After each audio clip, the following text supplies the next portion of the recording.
Sama saudara-saudari yang terkasih dalam Kristus. Hidup kita manusia dapat dibaca sebagai sebuah perjalanan panjang yang dipenuhi ujian. Sejak lahir, kita sudah diuji oleh lingkungan keluarga dalam bentuk aturan, kebiasaan, nilai, dan cara hidup yang membentuk kepribadian kita. Ujian itu tidak berhenti di sana.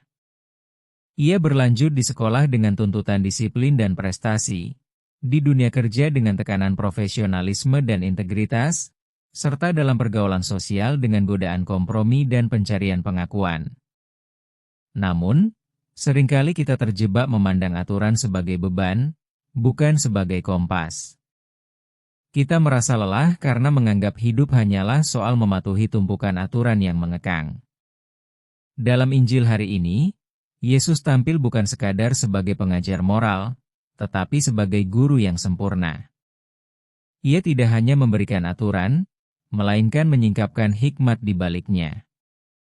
Yesus tahu bahwa manusia bisa taat secara lahiriah, namun hatinya jauh dari kebenaran. Karena itu, ia tidak berhenti pada larangan, jangan membunuh, atau jangan berzina, tetapi menembus sampai ke akar terdalam, hati manusia. Ia menunjukkan bahwa dosa besar sering berawal dari sikap batin yang tampak sepele, yakni amarah yang dibiarkan, kata-kata kasar yang dianggap wajar, pikiran yang tidak dijaga, atau kesetiaan yang mulai ditawar-tawar.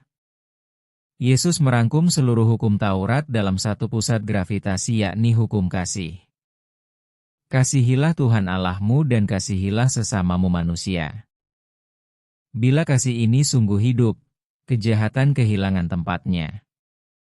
Kita tidak akan membenci, karena kita melihat sesama sebagai ciptaan yang dikasihi Allah.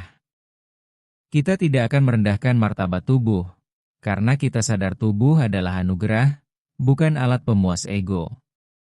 Kita tidak akan mengkhianati janji perkawinan, karena kesetiaan mencerminkan kasih Allah sendiri yang tak pernah ingkar. Sebab kasih yang sejati tidak akan menuntun pada kejahatan. Yesus, sebagai guru yang sempurna, tidak memaksakan hukumnya. Ia menghormati kebebasan kita manusia. Namun kebebasan itu menuntut kedewasaan, keberanian berkata, ya, pada yang benar dan tidak pada yang menyimpang. Tantangan terbesar kita hari ini justru terletak di sini. Kita sering tahu apa yang salah, tetapi memilih diam, menormalisasi yang keliru, dan menyebutnya hal kecil. Padahal, ujian hidup seringkali tidak datang dalam bentuk besar dan dramatis, melainkan dalam pilihan-pilihan kecil yang kita ulang setiap hari.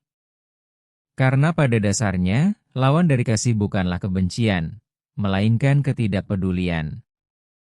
Pada akhirnya, hidup ini adalah tentang apa yang kita simpan di dalam hati dan apa yang kita nyatakan melalui perbuatan. Setiap tindakan kita, sekecil apapun itu, adalah langkah yang mendekatkan atau menjauhkan kita dari kebahagiaan sejati. Mari kita berhenti mengabaikan nurani kita sendiri. Mari kita jadikan kasih kepada Tuhan dan sesama sebagai satu-satunya standar untuk mengukur apakah hidup kita sudah berada di jalan yang benar atau belum. Jika ya, hendaklah kamu katakan, ya, jika tidak, hendaklah kamu katakan, tidak. Itulah ujian yang sesungguhnya dalam perjalanan kehidupan kita. Semoga bacaan Injil hari ini dapat menginspirasi aktivitas dan kegiatan kita hari ini. Jika video ini memberkati Anda, jangan lupa untuk like, subscribe, dan share.